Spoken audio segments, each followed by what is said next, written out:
오늘 보실 말씀은 신명기 24장 10절부터 22절 말씀까지입니다.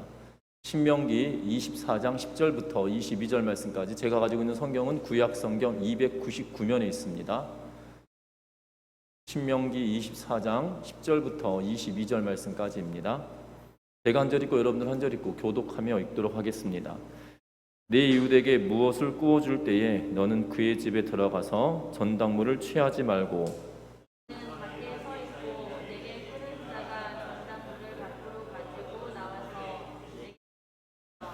그가 가난한 자이면 너는 그의 전당물을 가지고 자지 말고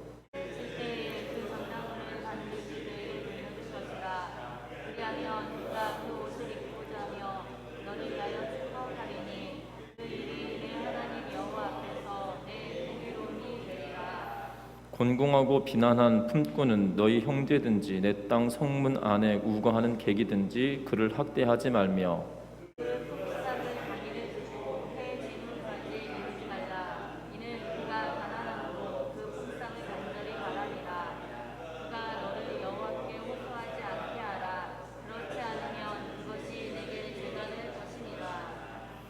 아버지는 그 자식들로 말미암아 죽임을 당하지 않을 것이요 자식들은 그 아버지로 말미암아 죽임을 당하지 않을 것이니 각 사람은 자기 죄로 말미암아 죽임을 당할 것이니라.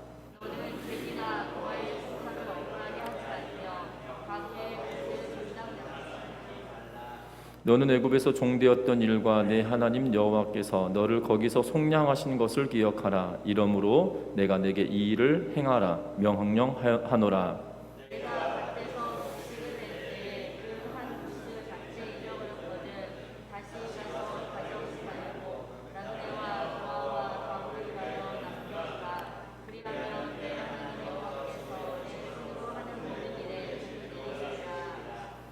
내가 내 감람나무를 떤 후에 그 가지를 다시 살피지 말고 그 남은 것과 겉은 객과 고아와 가부를 위하여 남겨두며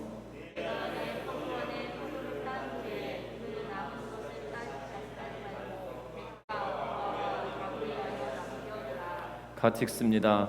너는 애굽 땅에서 종되었던 것을 기억하라. 이러므로 내가 내게 이 일을 행하라 명령하노라. 아멘. 우리 서로 인사 나누고 말씀 나누겠습니다. 사랑하고 축복합니다. 2020년 1월부터 시작되었던 대한민국의 코로나 상황이 1년이 지나고 벌써 이 14개월이 지나가고 있는 것을 보게 됩니다. 세계 각국은 이 코로나로 인하여서 굉장한 어려움을 당하고 있고 지금도 백신이 이제 투여되어지긴 하고 있으나 그 속도가 미진하여서 생각처럼 이 집단 면역 체계를 형성하지 못하는 그러한 상황이 계속적으로 연출되어지고 있는 걸 보게 됩니다.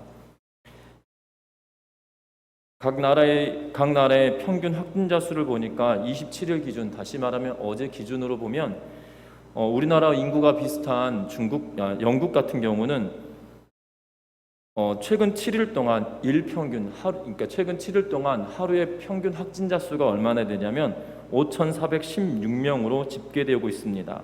우리나라는 최근 7일 동안 일일 평균은 445명이거든요.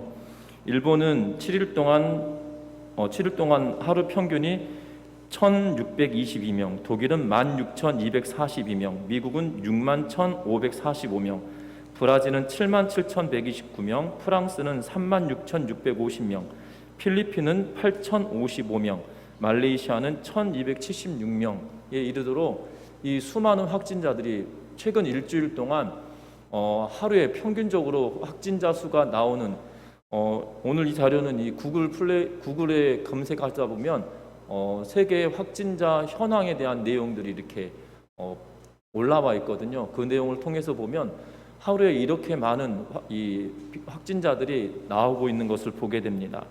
그런 이유에서인지 모르나 작년 초만 하더라도 대한민국의 방역 체계가 너무 우수하다라는 이야기들이 많이 회자되었었습니다.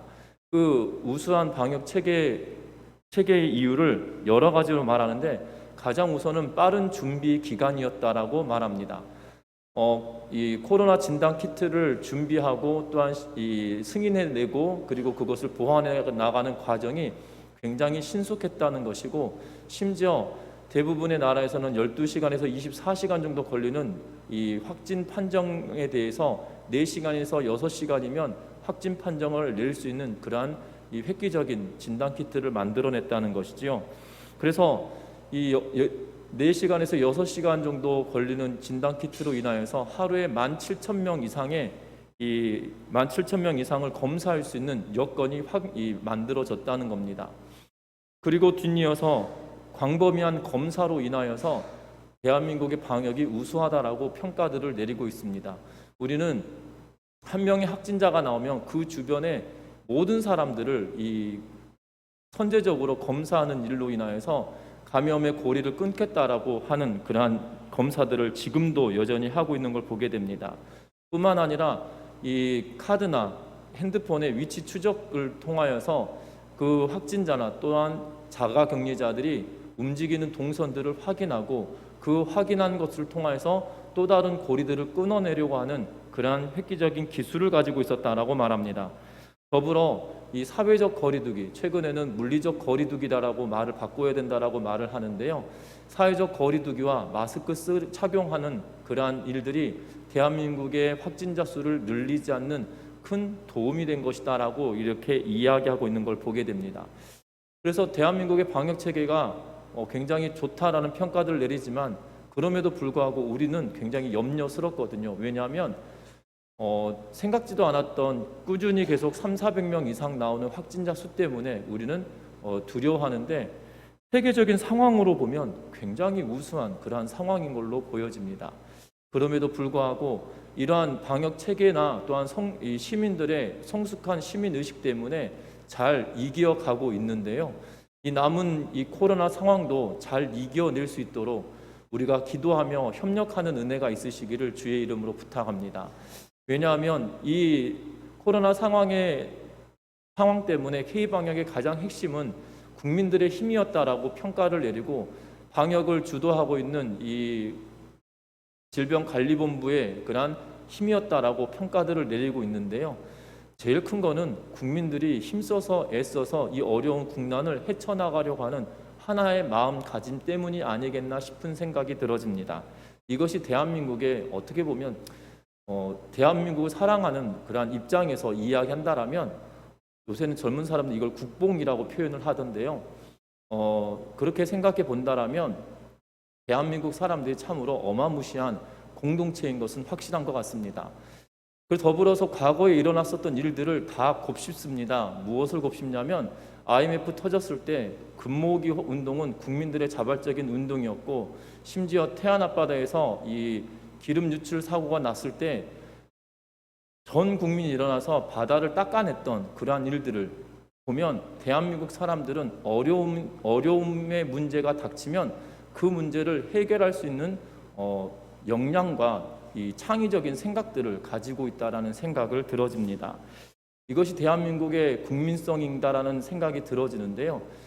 교회 공동체도 마찬가지인 것 같습니다. 특별히 오늘 성경 말씀에 보면 대한민국 국민이 독특한 이 창의적인 모습을 가지고 있는 것처럼 이스라엘 백성들에게도 하나님은 독특하게 하나님은 이스라엘 백성들에게 이 놀라운 이 규칙과 규례와 율례를 주셨다는 사실입니다.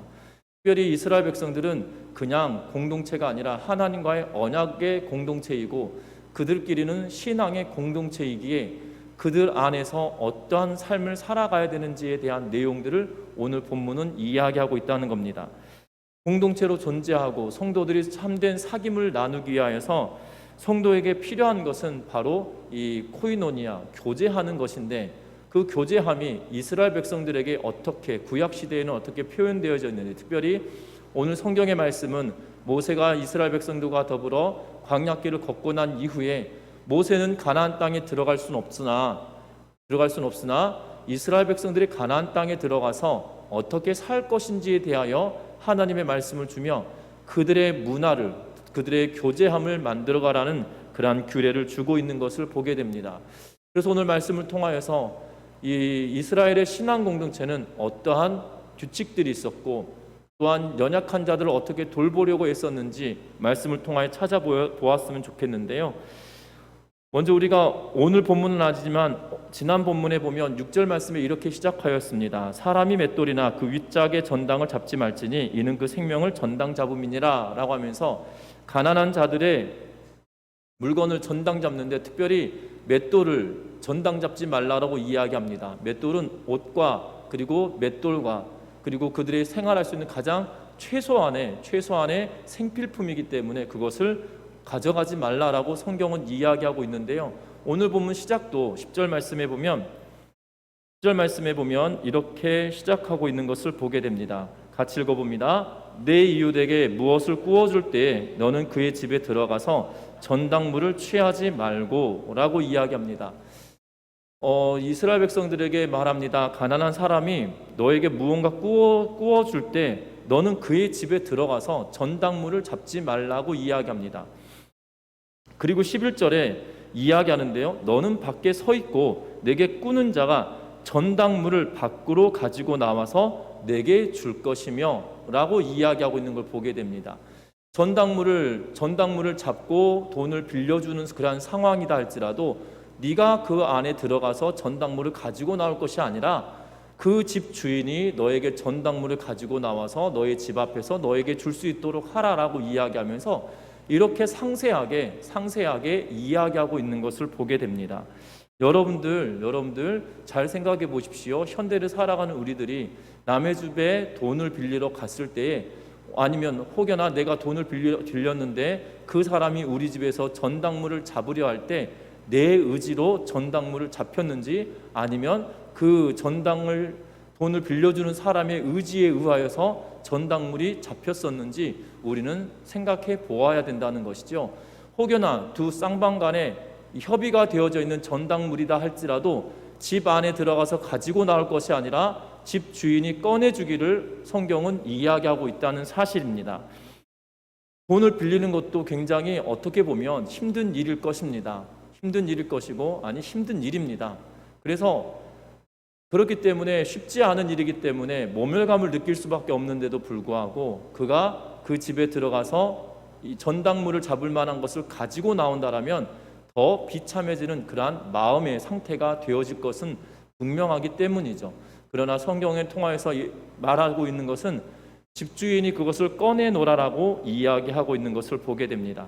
그런데 오늘 성경에 보면 가난한 자에 대한 이야기를 하고 있는 것을 보게 됩니다. 12절에 보면 그가 가난한 자이면 이라고 하면서 전당물을 내어주는데 가난한 자가 전당물을 내어주었다라면 그 전당물을 가지고 잠을 자지 말라고 이야기합니다. 특별히 오늘 본문의 내용을 보니까 그 전당물은 겉옷인 것처럼 보여집니다. 그래서 13절에 보니까 해질 때 그 전당물을 반드시 그에게 돌려줄 것이라 그리하면 그가 그 옷을 입고 자며 너를 위하여 축복하리니 라고 말하고 있는 걸 보아서는 그 전당물은 겉옷으로 보여집니다. 우리는 겉옷 그러면 우리의 이 복식의 문화와 이스라엘의 복식의 문화가 다릅니다. 원피스처럼 입은 것을 우리는 속옷이다라고 이 성경은 표현을 하고 있고요. 그리고 그 겉에 있는 옷을 겉옷이다라고 표현을 합니다. 여러분들 이 예수님 시대를 이 배경으로 하고 있는 영화들을 보면 이렇게 원피스 같은 걸 하나 입고 그 위에다가 이렇게 몸에다 두른 옷을 보게 되어지는데요. 그것을 겉옷이다라고 표현을 씁니다. 그 겉옷의 역할은 무엇이냐면 그것이 이불도 되고 따뜻하게 보온을 할 수 있는 겉옷도 되고 잘 때 덮는 이불도 되어지는 다목적으로 사용되어지는 그러한 겉옷이라는 것이에요. 그 겉옷 하나가 어느 정도 가치가 되냐면 중형차 한 대 정도의 가치가 있는 물건입니다. 그런데 중형차 한 대 정도 되는 물건의 가치이기에 그것이 여러 개 있을까요? 하나 있을까요? 우리는 겉옷이 여러 벌이지 않습니까?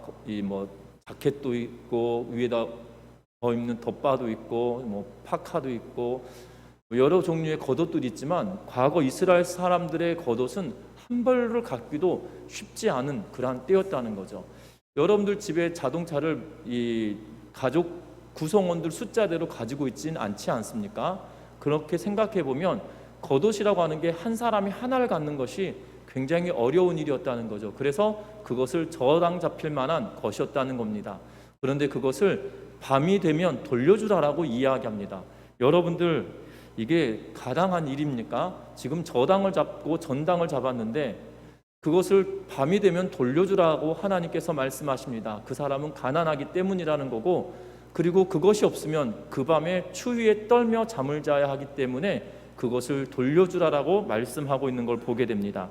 그러면서 13절에 그 사람이 그 옷을 입고 자면 너를 위하여 그가 축복하여 줄 거다라고 이야기하고 있다는 거죠. 그 일이 내 하나님 여호와 앞에서 무엇하는 일이라고 이야기합니까? 공의로움이 될 것이다라고 이야기하며 하나님께서 그것을 공의롭다 평가하겠다라고 말씀하고 있는 것을 보게 되어집니다. 참으로 놀랍습니다. 현대를 살아가는 우리들의 입장에서도 이것은 이해가 되지 않고 받아들이기 쉽지 않은 그러한 이야기일 수 있습니다. 그럼에도 불구하고 하나님은 이스라엘 백성들은 하나님과 이스라엘 백성들이 맺은 언약의 공동체일 뿐만 아니라 하나님을 섬기는 신앙의 공동체로 살아가기에 이 정도는 해야 된다라고 말하고 있다는 것이지요. 그래서 연약한 자들, 가난한 자들을 위하여 살아가라라고, 또한 그들을 배려하며 살라라고 말씀하고 있는 것을 보게 됩니다. 더불어 오늘 본문의 14절 말씀 같이 한번 읽어보겠습니다. 14절입니다. 공궁하고 빈한한 흉꾼은 너희 형제든지 내 땅 성문 안에 우거하는 객이든지 그를 학대하지 말며, 15절도 읽습니다. 그 품삯을 당일에 주고 해진 후까지 미루지 말라. 이는 그가 가난함으로 그 품삯을 간절히 바람이라. 그가 너를 여호와께 호소하지 않게 하라. 그렇지 않으면 그것이 내게 죄가 될 것임이니라. 아멘. 오늘 이 성경의 말씀에 보면 품꾼에 대하여서 그 품삯을 당일에 주고 해지기 전에 주어야 된다라고 말하고 있는 것을 보게 됩니다. 특별히 곤궁하고 비난한 품꾼은 내 형제든지 우리 이스라엘 백성들의 같은 민족의 사람이든지 아니면 내 땅 안에 우거하는 객이든지, 다시 말하면 이방 사람이든지 간에, 또한 타 지역 사람이든지 간에 너는 그를 품삯을 주는 품꾼으로 삼았다라면 그 품삯을 반드시 주어야 되고 해지기 전에 주어야 된다라고 말하고 있는 것을 보게 됩니다. 왜냐하면 그 품삯이 없으면 그는 그 하루를 살아갈 수 있는 여건이 되지 않기 때문이다라고 이야기하고 있는 것이거든요. 그래서 이렇게 말합니다. 그 품삯을 간절히 바랍니다. 그가 너를 여호와께 호소하지 않게 하라. 그가 하나님, 이 사람이 나를 썼는데 나에게 품삯을 주지 않습니다. 하나님 갚아주십시오 라고 하면서 하나님께 호소하지 아니하도록 너는 그에게 해가 지기 전에 갚으라 라고 이야기하고 있는 것을 보게 되어집니다. 여러분들 놀랍습니다. 가혹한 고용주는 결국 그 호소에 따라 하나님께서 되갚으시겠다라는 그러한 이면의 말씀을 우리에게 주고 있기 때문입니다.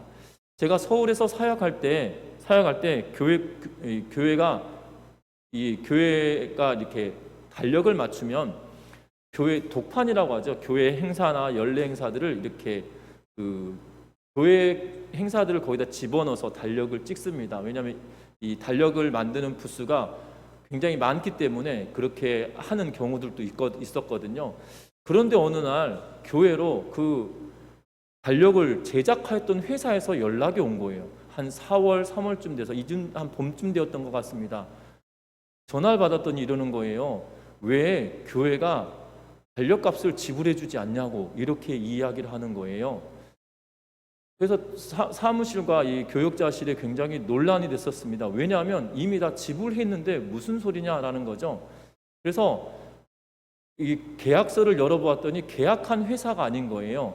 그러니까는 계약은 중간에 이렇게 일을 하시는 분들이 중간에서 일을 따가지고 계약을 해가지고 물건을 사서 교회에다가 납품을 한 거죠. 그런데 그 중간에 업자가 뭐라고 했냐면 교회가 우리에게 돈을 주지 않아서 너에게 돈 줄 수 없다라고 이렇게 이야기했다는 거예요. 그래서 깜짝 놀란 거예요. 왜냐하면 그 업체가 기독교 단체였기 때문에 놀라고 황당한 일이었던 거죠. 여러분들 믿는 사람들도 이런 일들이 빈번하게, 아니 제 입장에서는 충격받을 일이었거든요. 그 대표님이 장로님이셨고, 그리고 그 대표님이 장로님이셨을 뿐만 아니라 그 중간에서 교회가 돈을 이미 지불했는데 11월 달, 12월 달 이렇게 돈을 지불했음에도 불구하고 교회가 돈을 안 줘서 내가 너에게 줄 돈이 없다. 이렇게 이야기해서 출판하였던 그 회사가 교회로 연락이 오는 그런 어처구니 없는 상황이 벌어졌고, 결국 교회는 이미 돈 다 지불했는데 무슨 소리냐라고 이렇게 이야기가 돼서 좀 분쟁이 되었던 그러한 일들을 경험했는데요. 믿는 사람들도 그러한 일들을 보게 됩니다. 참 희한합니다. 그런데 성경을 안다라면 그렇게 하면 안 되는 일이잖아요. 왜냐하면 오늘 성경 말씀은 분명하게 말합니다. 그 사람의 품값에 대해서는 분명하게 해가 지기 전에 주어야 된다라고 이야기하며 그것이 믿는 사람들의 모습이다라고 우리에게 말하고 있는 것이거든요. 간혹 믿는 사람들도 그런 일을 하게 됩니다. 임금을 뒤로 밀어서 줘도 되는 것이다라고 생각하는데 결단코 그러지 않는다는 거예요. 성경을 알고 성경을 따르고 성경을 믿는 사람이다라면 적어도 품삯에 대해서만큼은 철저하게 미리 줄 수 있는, 미리 주지 못하더라도 일이 끝나면 해가 지기 전에 주어야 되는 것이 우리의 책무다라는 사실을 기억하며 믿음의 공동체로 살아내는 은혜가 우리 가운데 충만하시기를 주의 이름 부탁드립니다. 그런데 놀라운 것은 그 뒷말이에요. 16절 말씀이에요. 16절 말씀은 딱 한 구절 여기에 말씀하고 있는데요. 아버지는 그 자식들로 말미암아 죽임을 당하지 않을 것이요 자식들은 그 아버지로 말미암아 죽임을 당하지 않을 것이니 각 사람은 각기 자기 죄로 말미암아 죽임을 당할 것이니라 라고 이야기합니다. 앞뒤 설명 없이 이 가운데 하나 딱 들어와 있거든요. 그 뒤는 객과 고아와 과부에 대한 이야기를 하면서 앞에는 품삯에 대한 이야기, 뒤에는 연약한 객과 고아와 과부에 관한 이야기를 하는 중간에 이 말을 딱 집어넣고 있는 것을 보게 됩니다. 모세가 이 말을 쓸 때 다른 것을 쓰다가 중간에다 끼워놓은 것이 아니라 이 말이 필요로 하기 때문에 쓴 것으로 보여집니다. 그러면 둘 중에 하나이잖아요. 앞에다가 붙여서 이것을 읽고 이해하든지 아니면 뒷말에 대하여 이것이 서론처럼 여기면서 그 말을 본문을 읽어내든지 둘 중에 하나인데 뒤에 것에다 붙이기에는 이 말보다 앞에다 붙이는 것이 훨씬 더 이해하기 쉬워지는 것 같아요. 왜냐하면 바로 15절 끝에 보면 그것이 내게 죄가 될 것입니다 라고 이야기하면서 이것이 죄가 되는데 그 죄 중에 하나가 이거다라는 거죠. 뭐냐면 그것이 자식들로 말미암아 아버지의 죄가 자식들에게 전가되지 않는다라고 이야기하고 있는 것이죠. 아버지는 그 자식의 죄로 말미암아 죽지 않고 자식들도 아버지로 말미암아 죽임당하지 않고 각자 자기 죄로 말미암아 죽임당할 거다라고 이야기하고 있어서 죄의 문제인 15절에 이 품삯을 주지 않는 죄의 문제는 연자제로 되어질 것이 아니라 각자의 문제다라고 이야기하고 있는 것을 보게 됩니다. 고대 중동에서는 연자제가 보편적이었다라고 이야기합니다. 연자제가 보편적이었는데 중동에서만 그런 것이 아니라 대한민국에서도 연자제가 있었고 지금도 있는지는 잘 모르겠으나 과거에는 연자제가 있었습니다. 그래서 이 법조인으로 나아가거나 공무원이 되려고 할 때 신분 조회를 분명히 했었던 걸로 기억됩니다. 제가 어렸을 때 어른들 이야기를 들어보면 우리 집안에 이 누구누구 때문에 공무원으로 가면 안 돼 라는 이야기를 제가 어렸을 때도 들었고 주변에서도 보았던 경험들이 있거든요. 그것이 먼 친척인데도 불구하고 이 신원 조회를 하고 신원 보증이 되어져야 이 공무원이 되어지고 또한 법조인이 될 수 있었던 일들을 보게 되어집니다. 그런데 지금은 그런 일들이 없어져서 참으로 다행스러운 일이기도 한데요. 중요한 거는 20세기를 살았던 우리들에게도 연자제가 있었는데 성경은 그 연자제에 대하여 강력하게 반대하고 있는 걸 보게 됩니다. 그런데 우리는 생각해 보아야 됩니다. 하나님은 이렇게 말씀하셨습니다. 뭐라고 말씀하셨냐면 신명기 5장 9절에 보면 하반절에 나를 미워하는 자의 죄를 갚되 아버지로부터 아들에게 3, 4대까지 이르게 하리니 라고 이야기하고 있는 걸 보게 돼요. 죄를 짓고 그 길을 걸어가면 나는 질투하는 하나님이어서 그것을 3, 4대까지 내가 갚겠다라고 하시는 말씀을 보면 하나님은 연자제를 말하고 있는 것처럼 보여지는데 오늘 본문을 보면 연자제를 하나님은 말하고 있지 않다는 거예요. 그리고 여러분들 잘 보시면 성경을 잘 보시면 하나님은 연자제를 이야기하고 계시지 않아요. 그 아버지의 죄로 말미암아 아들이 죽임을 당한다라고 말하지 않아요. 특별히 에스겔서 18장 2절 말씀에 보면 이렇게 기록하고 있습니다. 너희가 이스라엘 땅에 관한 속담에 이르기를 아버지가 신포도를 먹었으므로 그 아들이 이가 시다고 함이 어찌된 일이냐라고 말하고 있어요. 아버지가 신포도를 먹었는데 아들이 아우셔 이렇게 말하는 것이 가당한 일이냐 이 말이에요. 말은 그렇게 할 수 있습니다. 우리도 그러잖아요. 옆에서 신것을 좋아하지 않는 분이 신것 좋아하는 사람이 신것을 먹는 것만 봐도 내 입에 침이 고이면서 아우셔 이런 분들 계시는데 진짜 그 신맛을 느낄 수 있겠느냐라는 의미거든요. 아버지가 신것을 먹는다고 해서 그 아들이 신것을 느낄 수 있겠느냐라고 이야기하면서 이 에스겔 선지자는 우리들에게 뭐를 이야기하냐면 그 죄의 전가가 되어지지 않는 것에 대하여 말하고 그 죄의 값은 그 당사자가 지는 것이다라고 말하고 있다는 거예요. 오늘 본문에서도 마찬가지로 동일하게 이야기하고 있거든요. 그런데 3, 4대까지 내가 그 죄를 묻겠다라고 하셨던 것은 무엇이냐면 그 죄의 고리가 끊임없이 흘러가게 되어진다는 거죠. 그런데 하나님은 말씀하세요. 성경을 통하여 역사를 통해서 보면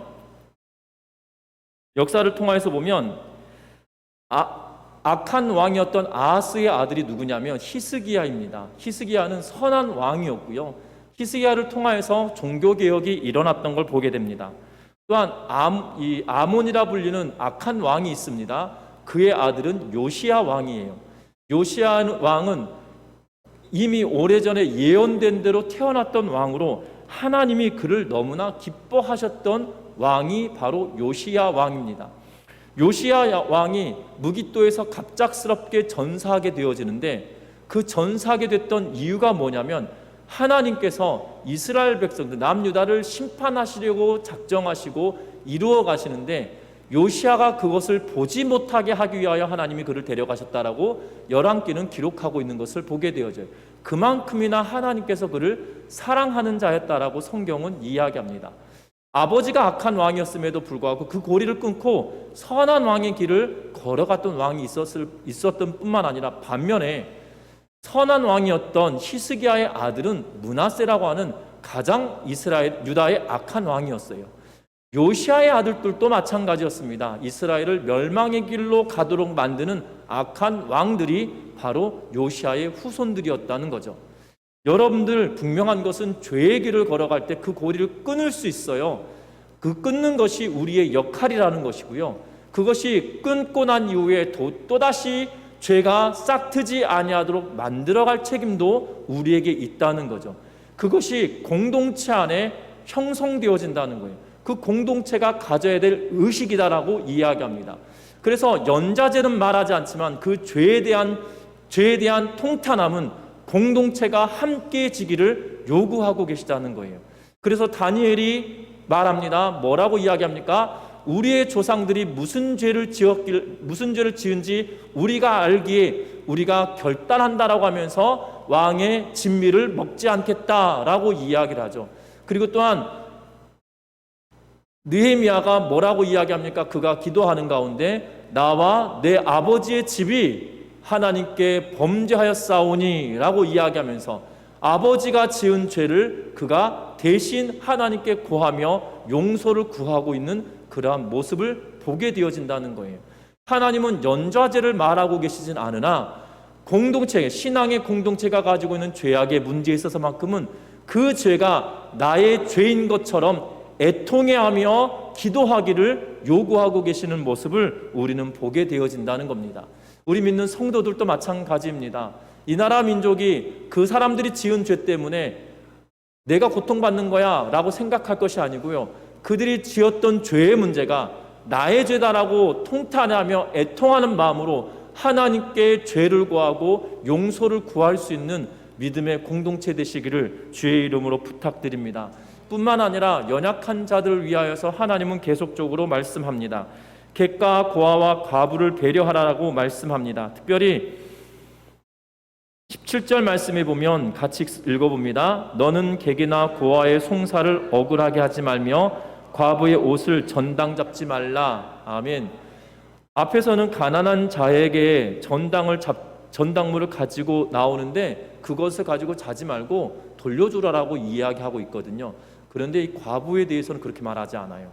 뭐라고 말합니까? 전당을 잡지 말라. 아예 전당 잡지 말아라 라고 말하고 있는 걸 보게 됩니다.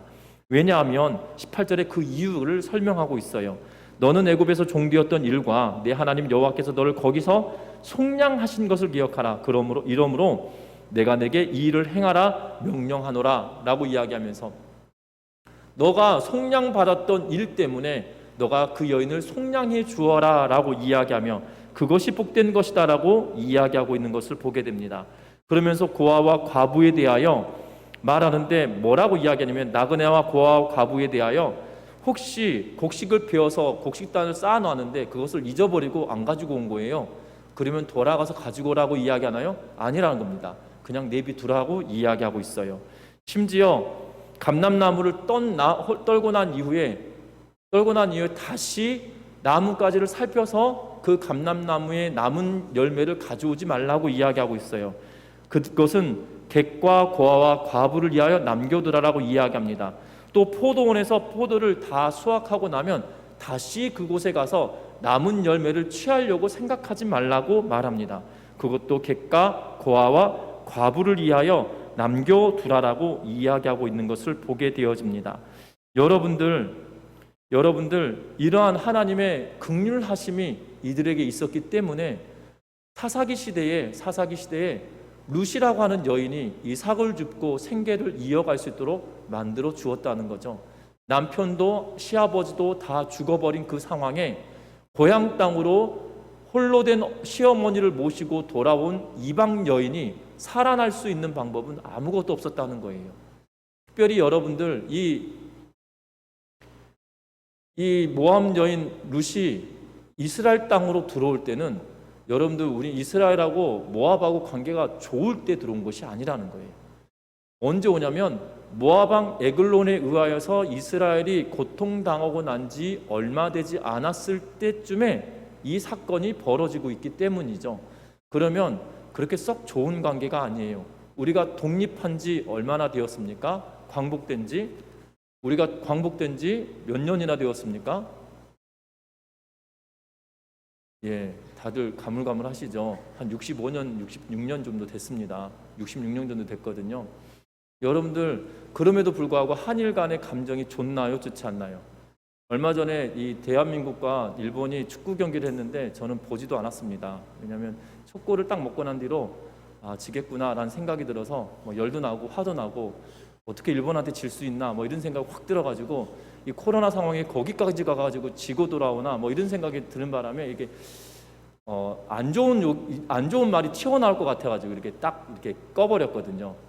그런데 중요한 것은 일제 강점기를 지나지 않았던 저도 마찬가지로 이 과거에 우리 조상들이 겪었던 어려움의 문제들을 생각하면 썩 감정은 좋지 않아요. 근데 일본 사람을 만난다고 하면 그 사람에게 화풀이는 하지 않을 것 같아요. 왜냐하면 사람마다 다르기 때문이죠. 근데 국가에 대해서만큼은 썩 좋은 감정은 아닌 것 같다는 생각이 들어집니다. 이스라엘하고 모압과의 관계는 이런 관계였던 거예요. 얼마 전까지 모압 왕 에글론이 이스라엘 백성들을 엄청 괴롭혔던 그때가 지난 지 얼마 되지 않았어요. 그런데 모압 여인이 이스라엘 땅에 들어왔어요. 누구와 더불어 과부인 시어머니와 덜렁 들어온 거죠. 이 여인에게 있어서는 참으로 힘든 시기였을 겁니다. 그러나 이삭 줍기라고 하는 하나님께서 그들에게 주신 신앙의 공동체의 습관에 따라 규칙에 따라 그들이 할 수 있도록 여건을 주었기 때문에 그가 살아갈 수 있는 길이 열렸었다는 사실이죠. 우리들도 마찬가지입니다. 현대를 살아가는 21세기 대한민국은 또한 교회 공동체는 연약한 자들 또한 힘든 자들에게 어떠한 관심을 가지고 있는지 교회가 다시 한번 생각해 볼 수 있는 그러한 기회와 계기가 되었으면 좋겠습니다. 특별히 우리가 이제는 좀 더 주변을 둘러보고 정말 우리가 도와야 될 자들이 누구인지 한 번씩 살펴볼 수 있는 넉넉한 믿음의 성도들 되시기를 주의 이름으로 부탁합니다. 그래서 교회 공동체가 정말 이 땅에서 무엇을 위하여 살아갈 것인지, 하나님이 우리에게 신앙의 공동체가 무엇을 위하여 준비하고 무엇을 위하여 행해야 될 것인지에 대하여 고민하며 기도하며 나아가는 우리 성도들 되시기를 주의 이름으로 부탁합니다. 그래서 교회가 행해야 될 일이 있다라면 과감하게 할 수 있도록 기도하며 협력할 수 있는 우리 모든 성도님들 되시기를 주의 이름 부탁드립니다. 결국 교회는 하나님의 사랑을 흘려보내는 그러한 공동체이기 때문입니다. 하나님의 사랑이 고여 있는 것이 아니라 하나님의 사랑은 네가 그런 경험을 했기 때문에 너도 그렇게 행할 수 있어야 된다라고 하며 그 사랑을 흘러보내기로 하나님은 원하시고 계시기 때문이라는 걸 기억하면서 우리 전미중학교의 모든 성도들이 정말 주의 나라의 법이 이 땅 가운데 흘러 넘칠 수 있는 통로가 되기를 주의 이름으로 부탁드립니다. 기도하겠습니다.